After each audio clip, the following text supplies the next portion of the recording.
Zines are a space for people to communicate secrets, but they are kind of also conscious of the fact that they're whispering their secrets into a public space.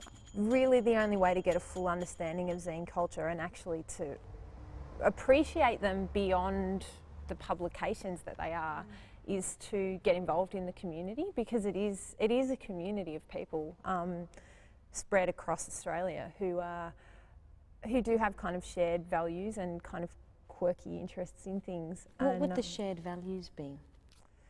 Well, I think trade and I guess the avoidance of the economics of art.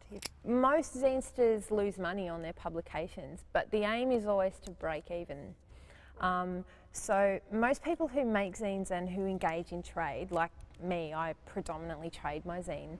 I do it to get zines. Could you swap or trade for a thought or for a piece of wisdom? That's interesting. I think that might be the limits okay. of the trade system. I think DIY, kind of do-it-yourself cultural production is a big part of the zine community, and that kind of, you know, spreads over into things like rave culture and political organising and all of that kind of stuff as well. I think an interest in and a belief in the postal system is a shared value that zinesters have. I think particularly in light of the way blogs and online publishing have become more popular in the last few years, zinesters remain these kind of weirdly Luddite people that are like, no, I want to make something and put it in the mail and send it away. And there is a kind of, I guess, postal culture around that, like decorating envelopes and making the mail this kind of magical means of distribution. The embracing of the concept of slowness and time, is that important?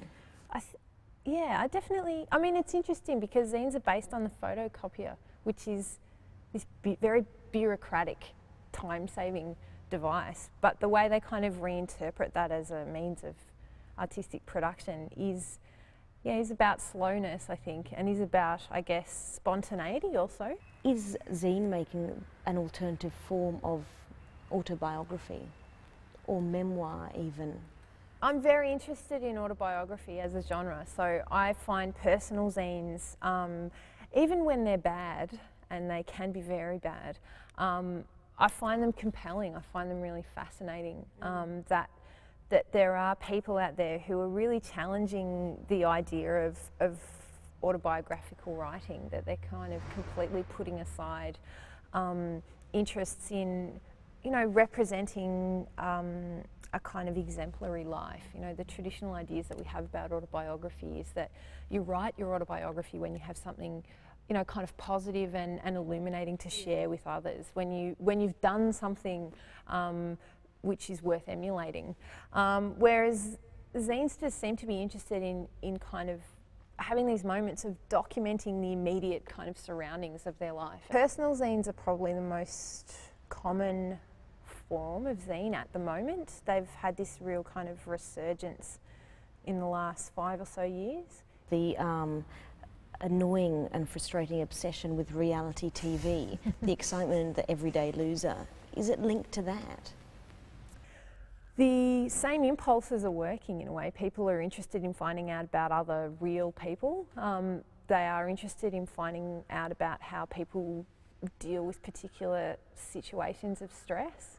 A lot of people write about mental health issues in personal zines. There is this kind of voyeuristic but also very kind of community focused need to make connections with other real people. Are there areas that people don't write about, that are taboo, that are yet to be zined? Sex and sexuality is practically invisible in zine culture at the moment, which is really interesting.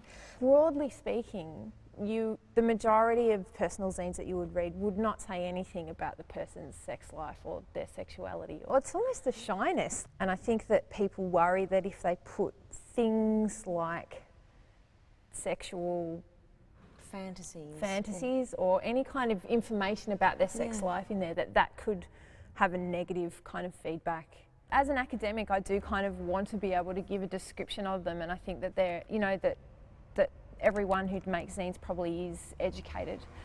They are usually readers and writers and consumers of cultural products. They're kind of interested, even if they're writing a music zine, they're kind of the kinds of people that like to store up Would collect knowledge. and gather. They do collect. They are obsessive about all kinds of weird things, but I do think that kind of, yeah, that obsessive interest would be a defining feature of the zinester, I think. But the object of that obsessive interest could be just about anything.